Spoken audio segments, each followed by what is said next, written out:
Okay, so we're going to continue with the third form of the minor scale, and this is chapter 7 on page 69. So if you can turn to that, excuse me, on the top of that page, you'll see chapter 7, the melodic minor scales. We've gone over the natural minor scales, the harmonic minor scale, and the third form is this melodic minor scales. Now, a couple words about it before we get into the sound of the melodic minor scale. You see there it says traditional and real. There are two different forms of the melodic minor scale. That said, we're only going to cover one, and that's the traditional. That's the one that's used most often. Okay? And if you look on page 69, all the way to the bottom, the staff on the bottom, excuse me, that's what they are covering, the traditional melodic ascending scale. Now, what makes this minor scale different from quite a bit different from the natural minor scale and the harmonic minor scale is it's different going up than it is coming down. It's the only one of the three that when you ascend, it uses one pattern, of course, and when you descend, it uses a little bit different pattern. And you can see that there, okay? So let's take a look at page 69 on the bottom. And it's C minor, right? C minor scale, three flats, B flat, E flat, A flat. So it starts C, D, E flat, F, G. Now, so far, that's just kind of regular minor scale. But then it raises, instead of lowering, it raises the sixth, seventh, and then you land on the octave. Excuse me. So I kind of call it the mermaid scale because it's half minor and half major. Now I'm going to play it on a virtual piano on my computer. I hope you're able to hear it.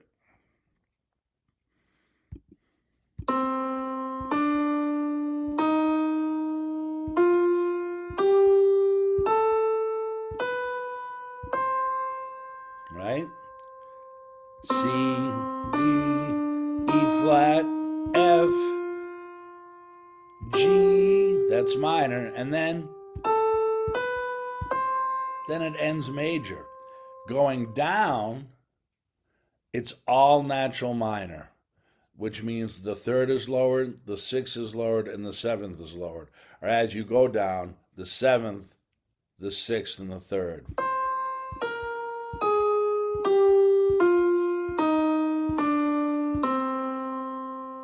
So, ascending and descending, the traditional melodic scale sounds like this.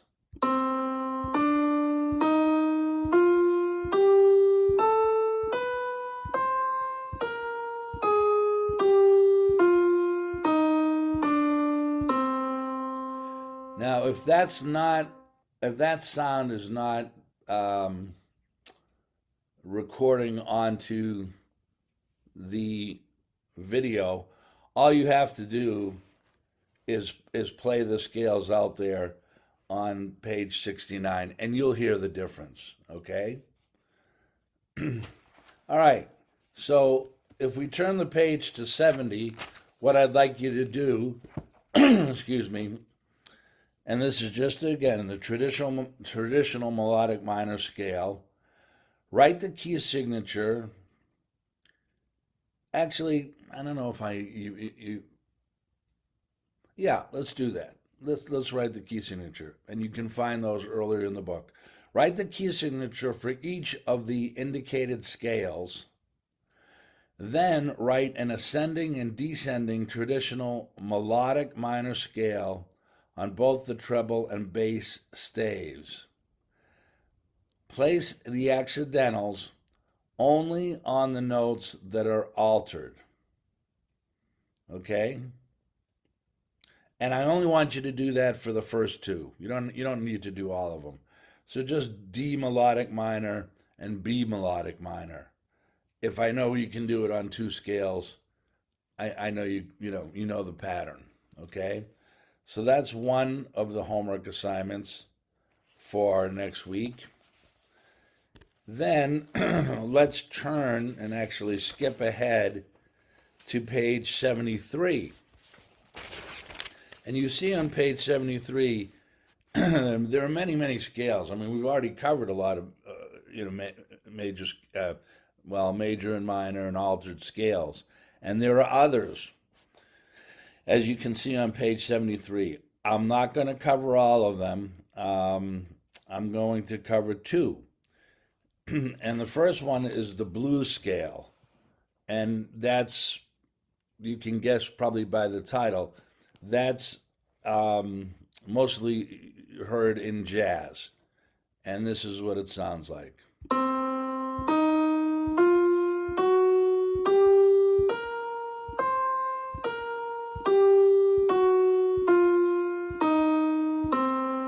Again, I hope that's transferring from my online computer keyboard to the video. If not, just play that out on your, piano keyboard.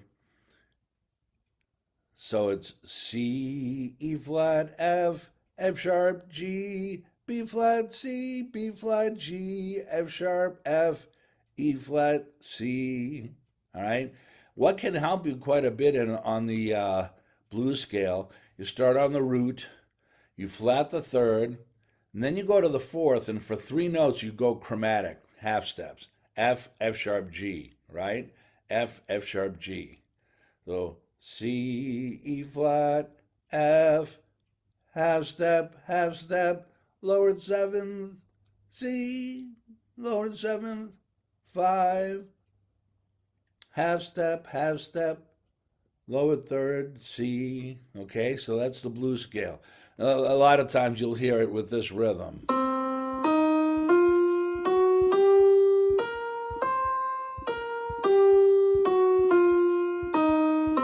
Kind of like a jazz swing rhythm. The other one I want to go over with you is the pentatonic scale. And you can surmise from the title of it, or the name of it, that it's a scale that only uses 5 notes. They show you 6 there on page 73 because the first and last notes are the same, just an octave apart. C, right? So here's the pentatonic.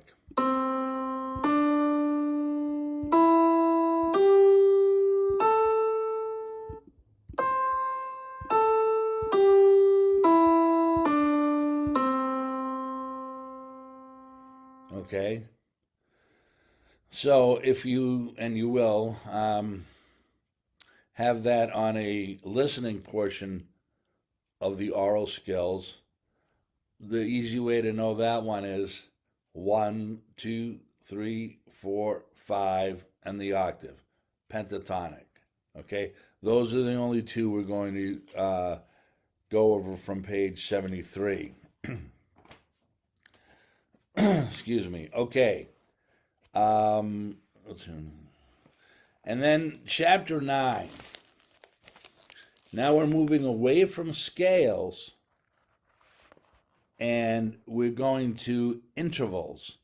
The intervals are the distance between one note and another note. Okay? So let's go down to the first staff, where you see the two C's right next to each other, a little bit beyond, it's about halfway down the page. So that's called unison, uni, one, right? And then you have a C to a D, that's a whole step, so that's a second.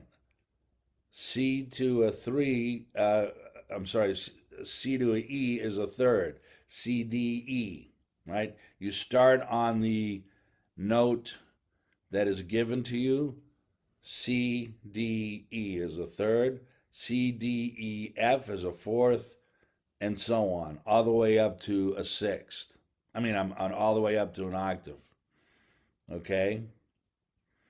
Um, I like what they do show you on the bottom staff because there's two different ways to play intervals. One is melodic, when you play one note and then you play the next note, right? One after the other. That's called melodic. Like those first two notes there, those are that interval is the beginning, for instance, of Somewhere Over the Rainbow. Bum bum ba da da dum bum. See see. It's a melody. If you play them together at the same time, it's called harmonic. Okay? So that's the difference between a melodic interval and a harmonic interval. All right? Let's turn the page. Now we're on page 76. Look at number 1 there. Again, I'd like you to do this for homework as well. And this is in the treble clef. So all you have to put down below is the name of the interval, like it says here. Write the interval number under each example. So, for instance, 2, 3, 4. So the first one is 2, D to E.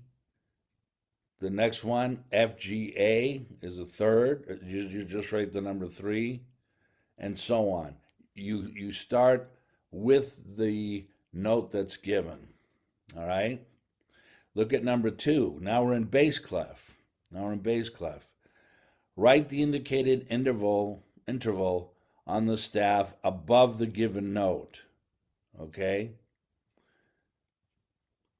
So the first one, G, and it's saying, what's the interval of a second? It would be A, G, A. The next one, E, a third above, E, F, G. So, here you'd put the whole note above on the staff, right? You'd put the whole note above the given note. All right? You don't have to do number 3. All right? All right.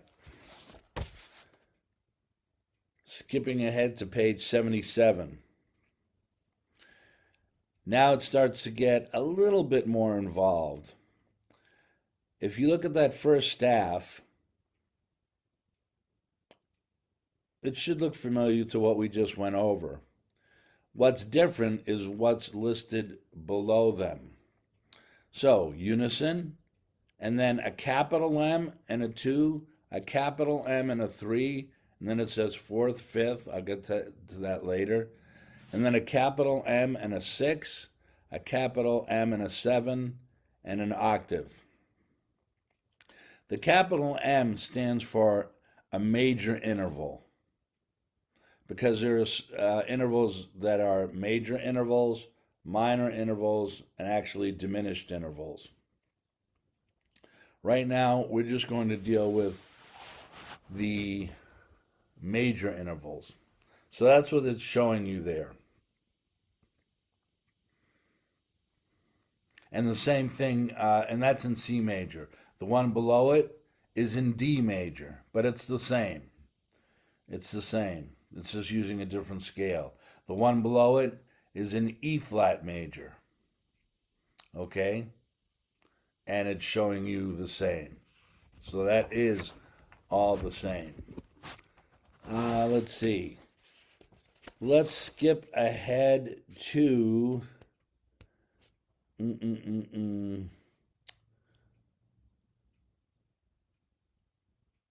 I want to see if I want to do page 80. I'm going to skip page 80 and come back to it, because as you can see, it has some sharps and flats next to it,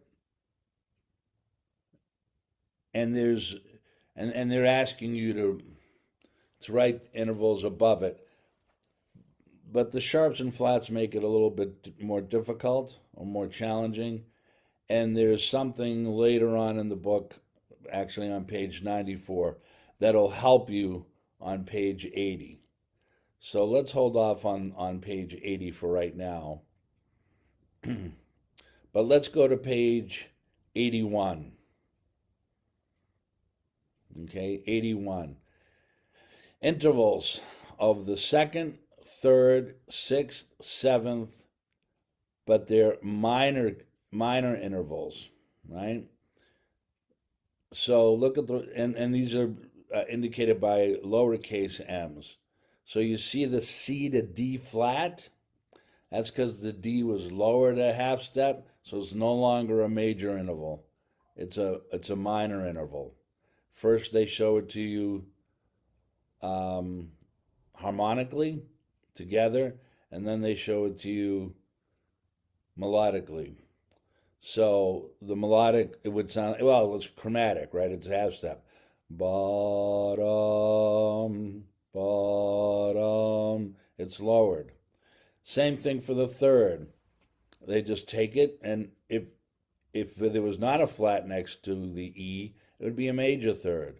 But they lower the E a half step, so it's a minor third.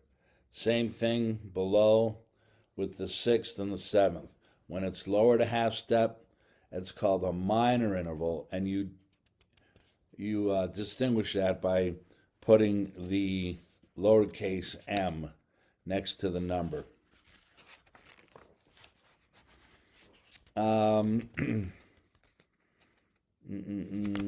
Skip that one for now.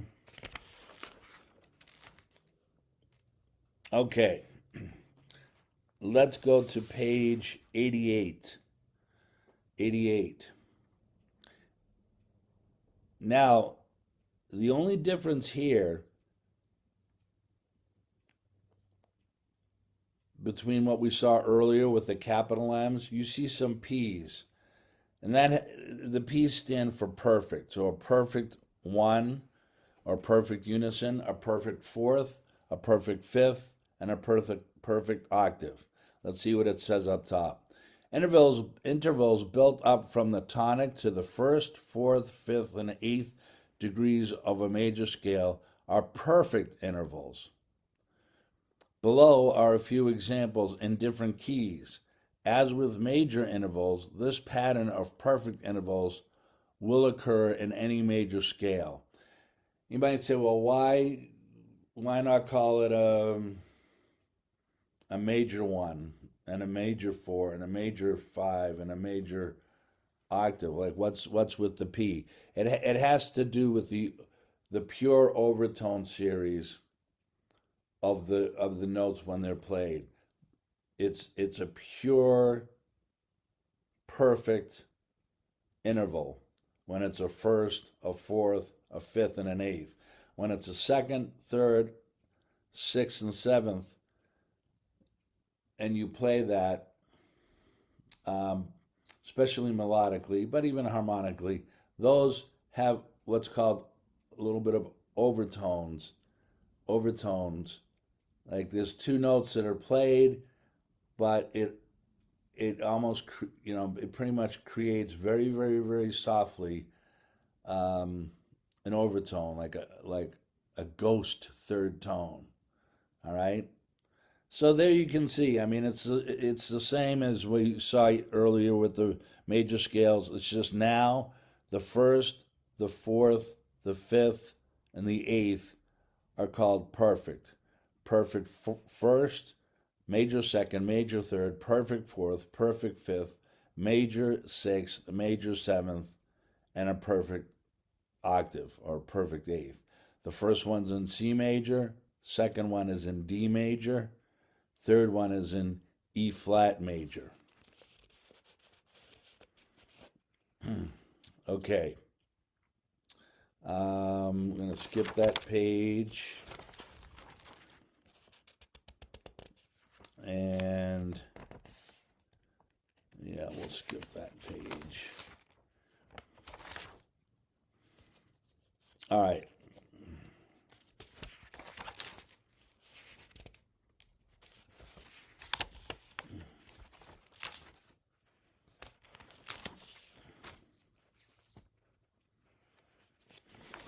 We're not going to do that. Okay, so let's go to the homeworks in the back. And that's a lot to kind of decipher. Everything from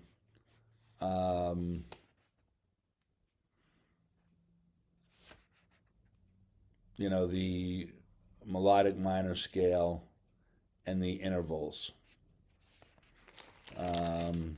So let's see where we left off.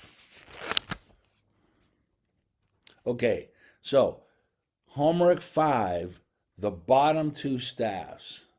The bottom two staffs. Write the key signature for the indicated keys. And you can look back earlier in the book for those. Write the scales ascending and descending on both the treble and bass staves. Staves is plural for staff. Write accidentals only on the notes that are raised for the ascending and then lowered for the descending. Right? Remember, descending is just going back to the natural minor scale. So you only have to do the bottom two staves on homework 5. And let's see. I think that, along with the other couple assignments I gave you earlier in the chapters, that'll be fine for next week, okay? And then bam, we're right at the halfway point of the homeworks. Something else I want to make sure to mention. When you write a flat or a sharp next to a note, so say if you had B flat, okay? In fact, I'll show you right here, so you know exactly what I'm talking about.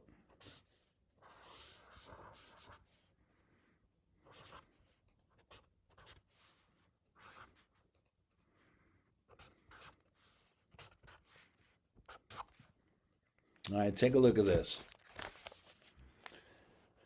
The first one is wrong because the accidental has to be on the same line, or if it were a space, in the same space as the note.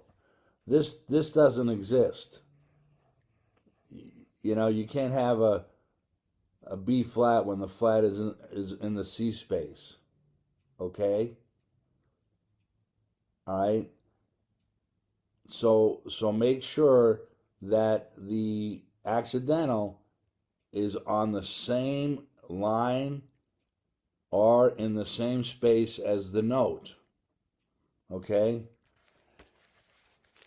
Also, the key signatures. Review the key signatures in the book. They must follow the order that's in the book. F sharp, C sharp, G sharp, D sharp, E sharp, A sharp, B sharp. Most of the time, it's you'll see it when you review it. You have the sharp, and then it goes down, up, for most of the notes. Okay, and the flats, B flat, E flat, A flat, D flat, B flat. So it goes up, down, up, down. But it has to be in the order that it's shown in the book. It can't be any haphazard order. That'll be marked incorrect. Okay? And you have to make it really neat and really legible. If I have to squint to see, is that on the right, is that on the correct line or the correct space, or it's got to be very clear. Very clear. And another reminder, the measure lines or the bar lines are not to go above or below the first or last line on the staff, and they have to be straight. So, um, you know, put it another way, in all candor, it can't be messy. It has to be really uh, clear and neat. Another reason why, and not everybody's doing it, most of you are doing it, use a pencil. Don't use a pen and then cross it out. Crossouts and trying to write back over it, that's going to be, you're going to get points off for that. Use a pencil. Or if you have a pen that erases, but it has to be clean and neat, your penmanship of the notes and the sharps and flats. Okay? All right. So if you have any questions about anything in this video lecture or anything else, just shoot me an email. And I will, since I'm putting this on Tuesday, uh, let's see, you can have until uh, Monday night at 11:59. Okay. Alrighty. If you have any questions, let me know.